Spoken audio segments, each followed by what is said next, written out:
I'm beginning to obsess over finding the perfect camera bag. This is the Manfrotto Prolight Multiloader, and it seems like every complaint that I had about the Peter Mckinnon Nomadic pack has been addressed in this bag, but I'm not really gonna know until I put it to the test to see if it's worth the investment for you. I'm rating it 1 to 10 in 4 categories: comfort, design, durability, and value.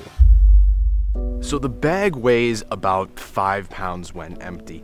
I've loaded it down with a good amount of gear. So it weighs like 20 pounds now. I kind of put it on and then stood on the scale and measured it. 20 pounds is nothing crazy, but when it comes to hiking, like over time, it really will start to wear on you, which is why I've been hiking with this for about 1.5 miles. 1.5 miles isn't really anything crazy, but I think it's enough for the comfort rating to be in, and it's probably like a 7 out of 10, like slightly above average, but nothing insane. So what makes it slightly above average? Well, it has these 2 shoulder straps that are adjustable for your height, so you can change how high up the backpack sits on your shoulders, really adjust it to the size of your body, which is cool. They're mildly padded, not nearly as cushioned as the Nomadic pack that I reviewed. It is better than nothing, but they are still, even through sort of a heavier coat like this, they're starting to dig into my shoulders just a little bit. There's also not 1, but 2 adjustable chest straps to keep those shoulder straps together and keep it bound tightly to your back, which makes stuff really much more comfortable. The waist strap is very basic, not incredibly comfortable, not the most comfortable waist strap I've ever used, but it does help to take some of that load off of your shoulders, which is important, especially when you're going for longer hikes. The most important thing is it can tuck away into the back of the camera bag, so it doesn't actually come off. But if you're not using it, which I don't use a waist strap during everyday carry, it's nice that it can be sort of minimized but always stay with the pack. Wrong way. As for ventilation and like breathability, honestly, can't super speak to it because it's kind of a chilly day.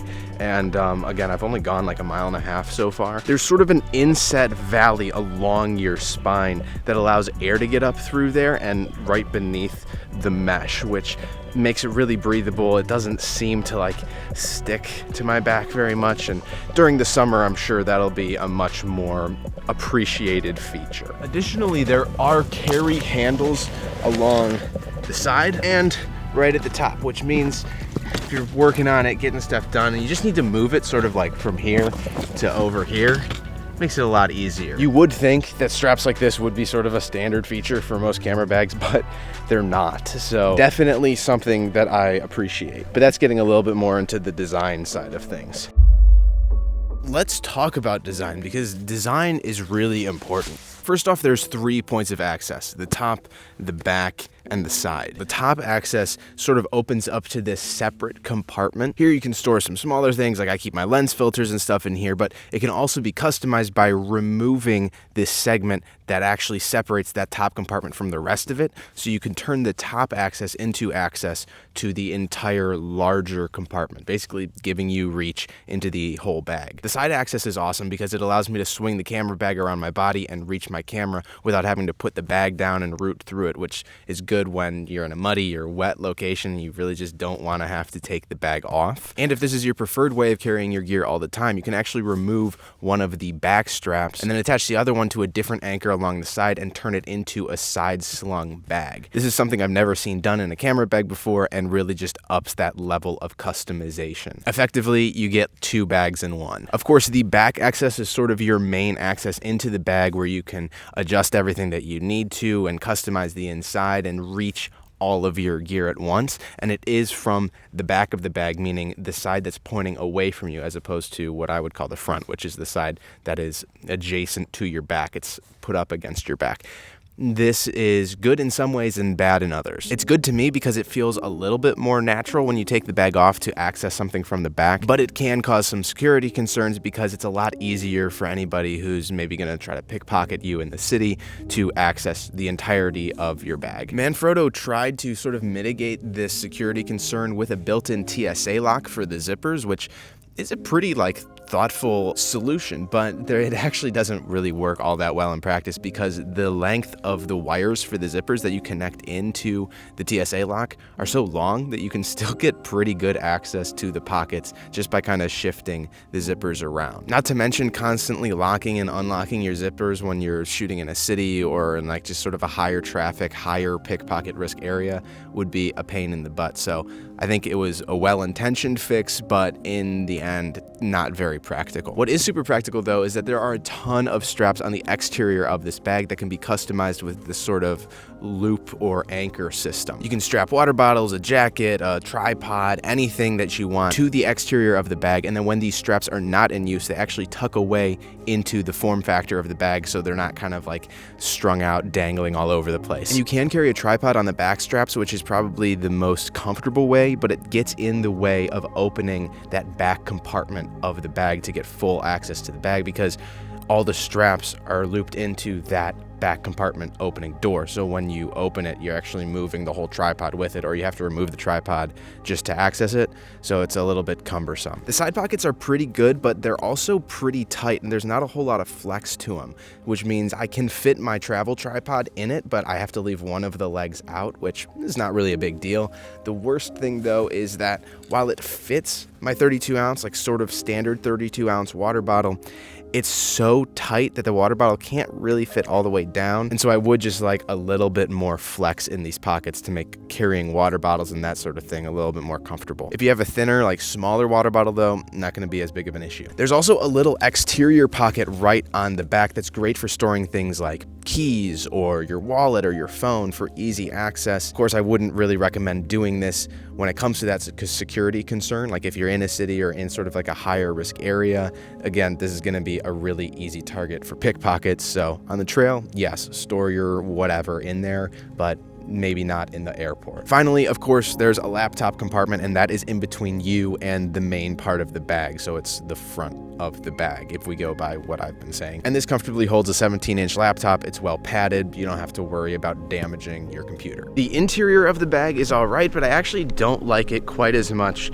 as the exterior. There's just a few things that kind of annoy me. Each of the access pockets has mesh pockets on the inside, which is good for some storage of sort of smaller items, whether that's batteries or a pocket knife, multi-tool, something like that. I'm always a fan of more storage. That's not my issue with the interior of the bag. I also don't have an issue with sort of the padding level of the bag because the interior is nice and well padded. It's not gonna scuff any of your gear. What I do have an issue with is the divider system.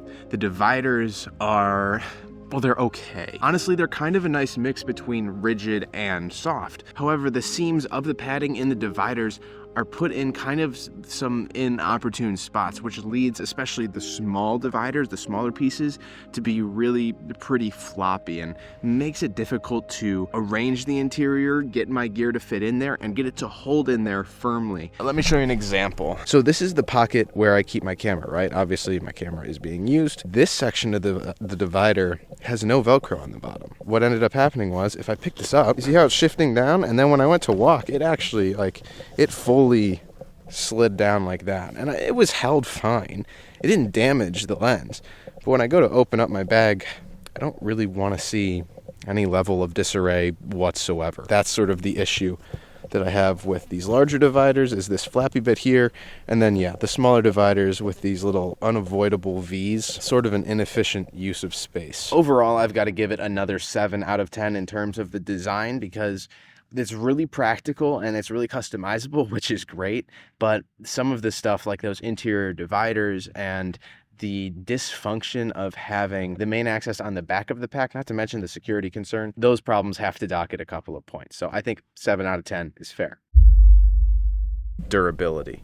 Durability is where this thing really shines, actually. It has a water-resistant exterior shell that makes it really, really easy to clean off. It's also got a lot of structure to it, which protects it from any sort of crushing pressure or that sort of thing that could potentially harm your camera gear. The bottom is extra padded, which makes sense because you're just gonna be putting it down on that surface all the time, and when it's dusty and dirty or wet, it gives it a little bit of extra protection. These ridges kind of help keep the main body of the camera bag out of the water or the dirt or whatever when you use it correctly and you put it on the bottom instead of the side. It's not entirely waterproof or rainproof, but it does come with a separate rain fly, so you can put that on.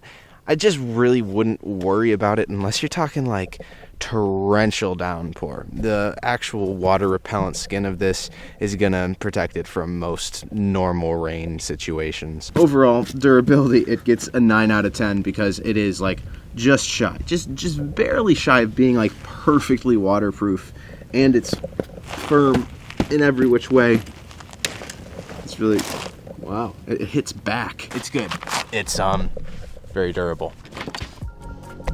At $300, this is not by any means a budget camera bag, but it's also not as expensive as something like the Peter Mckinnon Nomadic Day Pack. Bags actually cater to a different demographic. This bag is perfect for photographers, videographers, and YouTube creators who need to go from their home base of operations to a location or to a set and want to carry all of their camera gear and their laptop and all that stuff safely and efficiently in one bag that's gonna protect it and is gonna be pretty comfortable along the way. I'm gonna give it a 6 out of 10 when it comes to value because it is still kind of on the premium end of the scale, but it's not as expensive as some of the other options, and it comes with all of the stuff you'll need, the dividers, the straps, everything. You don't have to piece it all together like the crap that they put you through with the Nomadic, which you can check out, and it might be a better option for you if you're looking for more of like a day pack. You should see that video right up over there.